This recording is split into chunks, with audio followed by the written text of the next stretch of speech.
Have you ever felt like you're dealing with someone who's self obsessed and who always puts themselves first before anybody else? Do you find yourself questioning whether the person in your life actually is a narcissist, or maybe the person you're dating might be a toxic person?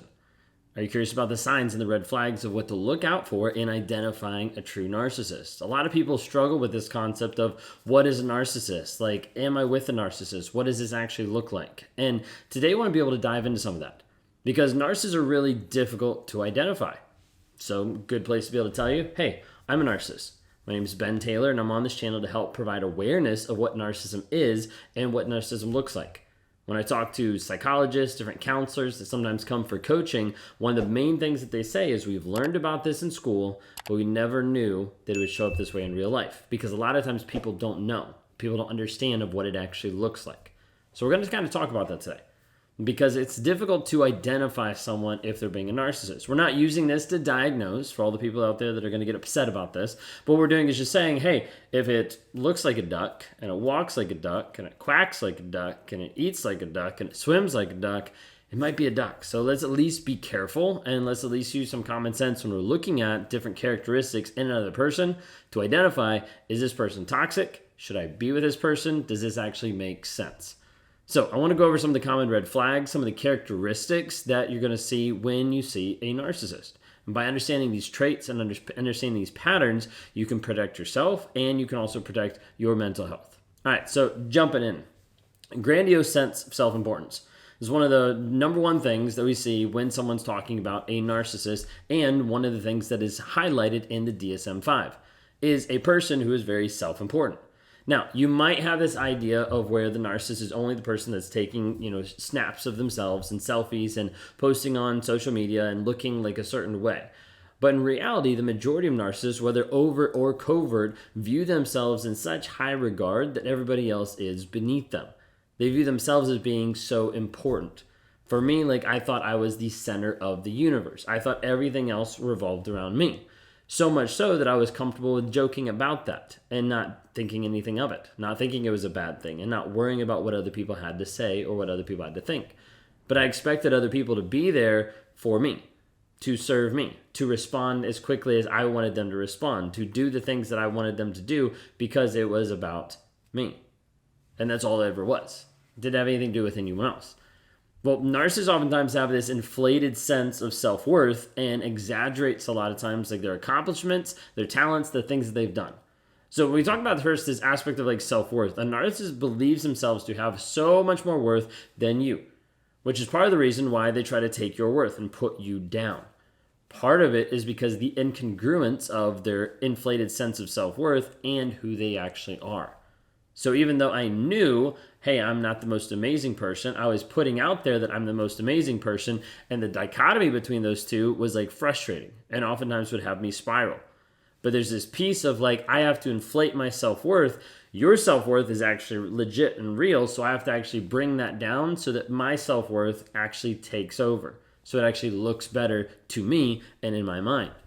Oftentimes, this is where narcissists ends up exaggerating other things, exaggerating what they do, what they've done, who they've been with, whatever it might be, to make themselves look better, to seem like they're in a better light. You might have seen this on a first date, where they're talking about all their achievements, successes, and they're at the place where they're just kind of pumping themselves up, and the conversation's only revolving around them. But what you'll see sometimes, especially in covert, is you might try to challenge them, or you might try to criticize them in one area. Hey, can I give some constructive feedback or something like that? And then it blows up. And you realize that this person gets really defensive and really hostile when something like this gets brought up. So it's one of the things to kind of be careful of and understand that when you're in a relationship with someone like this, a lot of times they cannot take criticism because they view any type of criticism as being a form of attack. It's not just the person across the table that you think is emotionally immature. They might actually be toxic. So please be careful about that.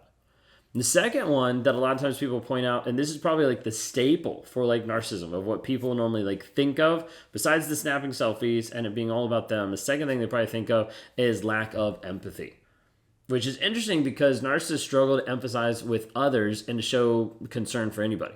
And typically there's no concern there at all because it's all about them. Right? In a relationship, any concern I had for another person was a direct reflection of me.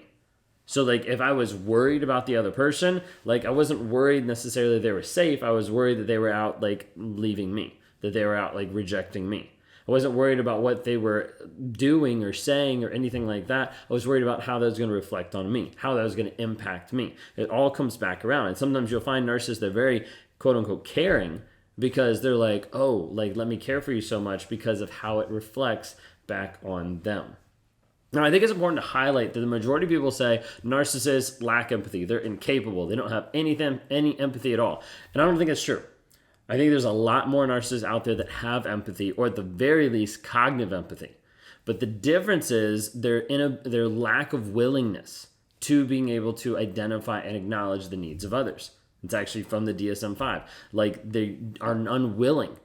Unwilling is the phrase. Unwilling to acknowledge or identify with the feelings and needs of others. And so like you need to understand like there is a point of like no return in like a conversation with a narcissist where you get so upset and where they realize like, oh, if I actually show empathy here, then I'm going to be the bad guy. Can't be the bad guy because it's all about me. So then I have to either walk away, scream and yell to try to fix the problem, like say forget you, do whatever, so I can actually avoid that accountability. So there's a lot of narcissists, I think, out there that have empathy, but they're unwilling to show it because of what it reveals about themselves. It's all circular. It's all back to the narcissist every single time. So this lack of empathy, like they may end up using like pieces of it to belittle, dismiss your feelings because your feelings don't matter. Like they don't actually count in the relationship. Or sometimes you'll see just a complete lack of remorse or even guilt over their actions. I think a lot of narcissists deal with different pieces of guilt and shame, but it's hidden really fast. It's compartmentalized, it's boxed up and pushed to the side so that they don't have to be accountable of the things that are actually going on. All right, so number 3, need for admiration. All about me, right? So you better praise me. You better love me. You better adore me. You better serve me. You better worship me. Worship, I think, is like a really good word. Some people don't like it, but I think it's a really good word when it comes to narcissists because that's part of it. It's like, I think there's a piece that like, I want you to worship me. Like in a relationship, I wanted that person to like make me the center of their universe because I was the center of my universe, further supporting the false reality that I was such an amazing person. Basically, I wanted that person to worship me.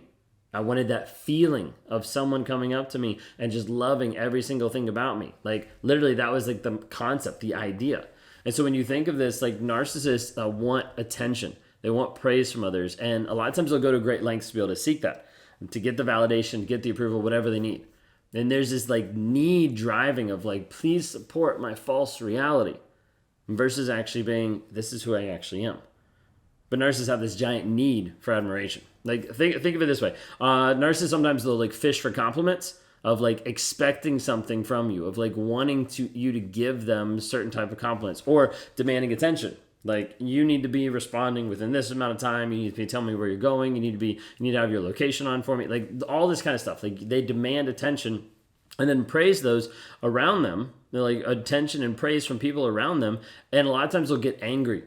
So angry or upset when they feel they're not receiving enough. So like when you're not giving narcissists enough attention, enough admiration, how dare you? You're just not in my life anymore. Like you make work a priority. You make your family a priority. I'm never a priority. All this kind of stuff. And you start to see slow spirals out of a narcissist that doesn't get the attention that they think they deserve. Okay. Jumping in. All right. Number 4. Let's see. Manipulative behavior. Narcissists are often termed as manipulators because typically they are. Manipulating, controlling behavior, trying to do whatever they can to control you and to be able to control to get what they want. You have to understand when we talk about control, there is aspects that narcissists want to control you for control's sake because they like it. They like dominating over someone else. They like control to be able to get what they want. But ultimately, I think a lot of the control goes back to their mask. Like I want to control everyone's perception of the mask that I'm creating. I want to control everyone's version of that. Now, out of that concept, it means I control you to be the person I want you to be and to fit in the mold that I want you to fit. It means I control everyone else and their perception of me. It also means I control like the things that I'm doing, the things that I'm saying and to other people to make sure it looks like what I want. And so there's a piece of like controlling what I want, controlling others, all go into this facade of I need to control the mask. And this is where you see gaslighting, emotional abuse, manipulation, triangulation, all these different things come to play, trying to make sure that they control you to protect the mask. Then we have like some of the manipulative behavior of like using this gaslighting to make you doubt your reality, your perception of what's actually going on. Like you've been in the relationship and you've caught him with, scandalous texts or things that are going on. You're like, this doesn't make sense. And he blows it off of like, that's not a big deal. Like, that's just my work wife, right? Like, that's just someone that, I talk to every once in a while. There's nothing going on. Why would you think that? I'm faithful. All this stuff of gaslighting you to make you believe that you're crazy in what you actually saw. Or sometimes they're going to enrage out and have emotional abuse, name calling, withholding affection, et cetera, et cetera. All right, last one here, lack of accountability. Narcissists often refuse to take responsibility for their actions and blame other people for their mistakes. Like, I would always blame other people. It was never my fault. It was always someone else. There was always some other reason, but it couldn't be me. It's just impossible. Like, it's impossible for it to actually be my fault, my problem. It always had to be someone else. And so I'd always take that and put the blame on someone else. So I was the victim, and I was the victim of everybody else, but it wasn't my fault. Blaming other people, deflecting responsibility, like doing anything, then owning up to my actions. So narcissists a lot of times will do a lot of these different things.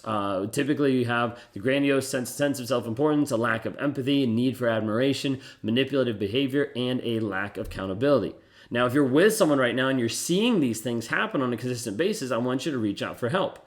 One of the tools we've created to break you free from the mindset and from the trauma bond of being trapped with a narcissist is joining the Clarity Challenge. Like, if you suspect you're dealing with a narcissist in your life, it's important to take these steps to move forward and protect yourself. I want you to join the 45-day Clarity Challenge today. And go to claritychallenge.net to sign up, learn more about your healing, find clarity in your situation, and start to rewire your mindset that keeps you going back to this toxic person, thinking and wondering, do they actually care? Do they actually want me in their life? What is actually going on? So go to claritychallenge.net and sign up today.